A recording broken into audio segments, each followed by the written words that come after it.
Assalamualaikum warahmatullahi wabarakatuh. Selamat siang, Ibu Cita dan teman-teman.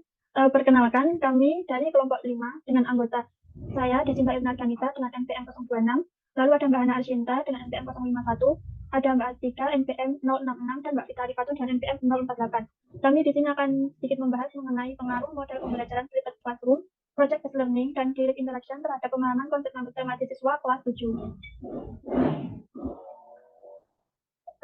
Yang kita bahas di sini itu yang pertama itu ada pendahuluan, lalu ada metode kami penelitian, lalu ada sedang pembahasan penelitian kami, lalu ada kesimpulan. Lalu pendahuluannya, pembelajaran adalah proses mengatur, menumbuhkan, dan mendorong siswa dalam belajar dengan adanya interaksi antara siswa dan guru. Siswa ini harus terlibat aktif, perlu adanya bantuan guru untuk memberikan motivasi dan mendorong agar siswa terlibat secara totalitas. Matematika adalah salah satu pembelajaran di sekolah, dan siswa menganggap bahwa pelajaran matematika sulit untuk dipelajari serta dipahami.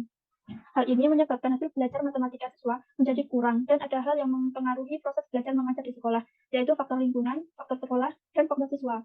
Rendahnya kemampuan pemahaman konsep dan kemampuan pemecahan masalah matematika siswa, maka perlu adanya model pembelajaran yang sesuai untuk meningkatkan kemampuan pemahaman konsep dan kemampuan pemecahan masalah matematis. Berkaitan dengan hal itu, pembaruan dalam pembelajaran adalah penggunaan model pembelajaran flipped classroom sebagai pengganti pembelajaran tradisional. Flipped classroom merupakan strategi pendidik dengan meminimalkan jumlah instruksi langsung dalam praktek mengajar yang dikombinasikan dengan teknologi untuk membantu interaksi antar siswa dalam memecahkan permasalahan. Pada model project based learning, siswa dilibatkan dalam proyek secara menyeluruh, dimulai dengan memilih topik, memutuskan pendekatan, melakukan eksperimen, menarik kesimpulan, dan mengkomunikasikan hasil proyek yang dikerjakan. Model pembelajaran direct interaction atau pembelajaran langsung, yaitu model pembelajaran yang memiliki tahap-tahap, dimulai dari tahap orientasi sampai tahap memberikan latihan secara mandiri. Setiap jenjang pendidikan memiliki masalah kesulitan masing-masing. Pada jenjang pendidikan SMP, siswa dihadapkan dengan masalah matematika. Berdasarkan permasalahan di atas, maka dalam hal ini peneliti ingin mengetahui pengaruh model pembelajaran flipped classroom, project based learning, dan direct interaction terhadap pemahaman konsep matematis. Sehingga judul yang diambil adalah pengaruh model pembelajaran flipped classroom, project based learning, dan direct interaction terhadap pemahaman konsep matematis siswa kelas 7. Baik, untuk selanjutnya yaitu metode penelitian. Penelitian ini menggunakan eksperimen dengan uji ANAVA 1 jalan parametrik yang akan diuji dengan aplikasi SPSS dan manual, di mana uji tersebut termasuk ke dalam jenis penelitian kuantitatif. Populasi dari penelitian ini adalah seluruh siswa-siswi kelas 7 SMP Pelangi, dengan sampel penelitian adalah siswa SMP kelas 7A, 7D, dan 7F, yang berada di SMP Pelangi dengan jumlah siswa masing-masing kelas sebanyak 32 siswa. Penelitian ini menerapkan 3 jenis metode pembelajaran, yaitu flipped classroom, project based learning, dan direct interaction. Teknik pengumpulan dari penelitian ini adalah dari nilai ulangan harian yang dilakukan oleh siswa kelas 7 SMP Pelangi sebagai sampel penelitian dengan lembar instrumen tes materi pecahan. Pengumpulan data tentang motivasi belajar dilakukan dengan melihat dari penerapan inovasi model pembelajaran yang dilakukan. Dalam hal ini, pernyataan-pernyataan mengenai disposisi matematika siswa yang mengukur tingkat motivasi belajar matematika siswa untuk melihat pengaruh motivasi belajar siswa terhadap kemampuan pemahaman konsep matematis siswa. Nilai ulangan harian dibuat berdasarkan skala disposisi matematika, antara lain dapat disusun dalam bentuk skala menggunakan Likert yang terdapat serangkaian pernyataan positif dan negatif berkenaan dengan aspek disposisi yang akan diukur. Analisis data penelitian ini menggunakan uji normalitas, uji homogenitas, uji ANAVA 1 jalan parametrik, dan uji lanjut pasca ANAVA. Baik, selanjutnya yaitu hasil dan pembahasan. Berikut adalah data penelitian yang kelompok kita buat, yaitu dari kelas A dan kelas D serta kelas F. Berdasarkan tabel deskriptif, diketahui bahwa dalam penelitian ini menggunakan sampel dengan jumlah siswa yang diambil dalam penelitian ini, yaitu kelas A, kelas D, dan kelas F. Masing-masing berjumlah 32 orang. Nilai rata-rata pada kelas A diperoleh 75,50, kelas D diperoleh 75,38, dan kelas F diperoleh 68,31. Sedangkan standar deviasi yang diperoleh kelas A, kelas D, dan kelas F berturut-turut yaitu 12,096, 10,191, dan 12,055. Selanjutnya yaitu analisis inferensial, di mana bisa kita lihat dalam hasil perhitungan uji normalitas metode Kolmogorov-Smirnov menggunakan SPSS. Berdasarkan hasil perhitungan menggunakan SPSS, diperoleh nilai signifikasi kelas 7A, 7D, dan 7F berturut-turut adalah 0,190, 0,131, dan 0,736. Karena semua nilai signifikasi dari ketiga kelas lebih dari taraf signifikasi, yaitu alfa sama dengan 0,5, maka dapat disimpulkan ketiga data tersebut berdistribusi normal. Selanjutnya yaitu uji homogenitas, di mana dalam Uji homogenitas ini menggunakan uji Bartlett pada tabel 2 tersebut yang diperoleh signifikasi sebesar 1,142. Nilai signifikasi ini lebih besar dari 0,05 sehingga dapat disimpulkan bahwa skor kemampuan pemahaman konsep matematis siswa mempunyai variansi yang homogene. Untuk yang selanjutnya, karena data-data tersebut memenuhi formalitas dan homogenitas, maka kita lanjutkan dengan menguji dengan analisis variansi satu jalan atau one way ANAVA.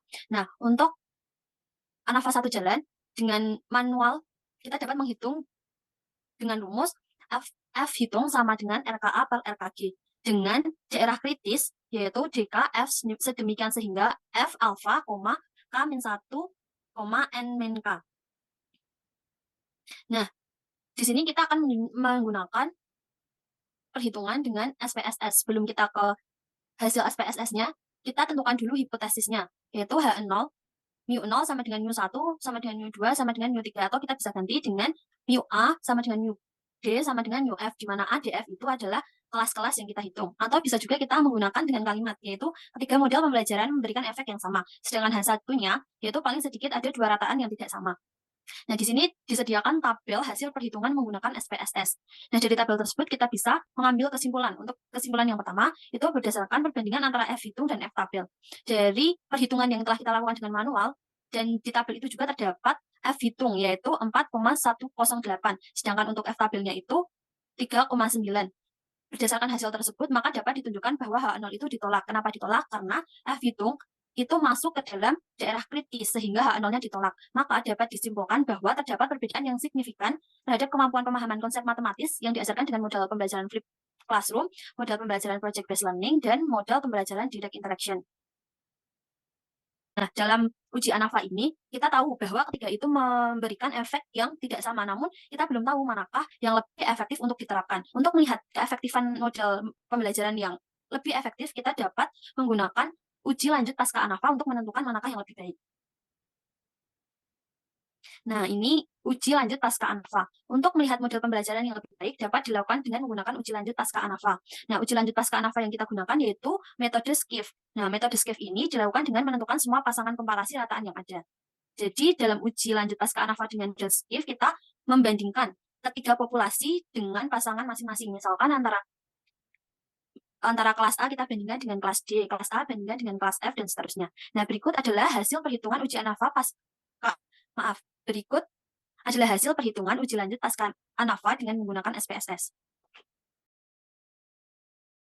Baik, selanjutnya itu adalah berdasarkan hasil perhitungan pada gambar, maka kita peroleh data sebagai berikut. Yang pertama itu komparasi antara kelas 7A dan 7D, di mana dari hasil di atas dapat disimpulkan bahwa komparasi antara kelas 7A dan 7D memperoleh nilai signifikansi yaitu 0,999, yang mana H0-nya itu diterima, yang menyebabkan nilai signifikansi itu lebih dari taraf signifikansi yaitu 0,999 lebih dari 0,05. Sehingga dapat disimpulkan bahwa model flipped classroom dan model project based learning sama efektifnya untuk meningkatkan kemampuan pemahaman konsep matematis kelas 7. Selanjutnya yang kedua itu komparasi antara kelas 7A dan 7F, di mana dari hasil di atas komparasi antara kelas 7A dan 7F diperoleh nilai signifikansi 0,048. Sehingga H0 ditolak karena nilai signifikansi lebih kecil dari taraf signifikansi yaitu 0,05. Karena H0 ditolak, maka model yang diterapkan di kelas 7A dan 7F memberikan efek yang tidak sama. Karena rata-rata kelas 7A lebih besar dari kelas 7F, yaitu 75,5 lebih dari 75,375, maka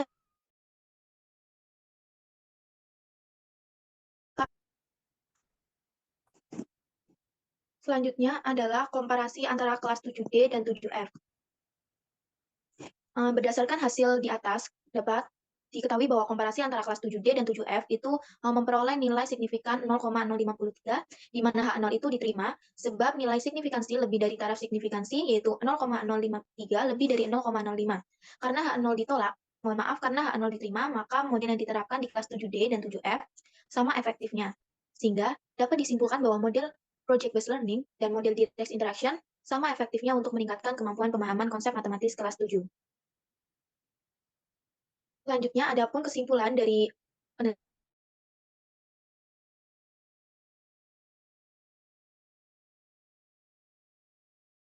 dan direct interaction mempunyai pengaruh terhadap kemampuan pemahaman konsep matematis siswa. Di antara ketiga model tersebut, yaitu flipped classroom, direct interaction, dan project based learning, Model pembelajaran flipped classroom dan model pembelajaran direct interaction yang lebih baik adalah model pembelajaran flipped classroom. Model pembelajaran flipped classroom dan model pembelajaran project-based learning sama efektifnya untuk meningkatkan kemampuan pemahaman konsep matematis kelas 7. Sedangkan model pembelajaran project-based learning dan model pembelajaran direct interaction sama efektifnya untuk diterapkan. Maka hal tersebut diperkuat dengan hasil penelitian dan pembahasan yang sudah dipaparkan oleh kelompok kami. Baik, saya kembalikan kepada moderator. Baik, terima kasih. Mungkin itu saja yang bisa kami sampaikan. Kurang lebihnya mohon maaf. Wassalamualaikum warahmatullahi wabarakatuh.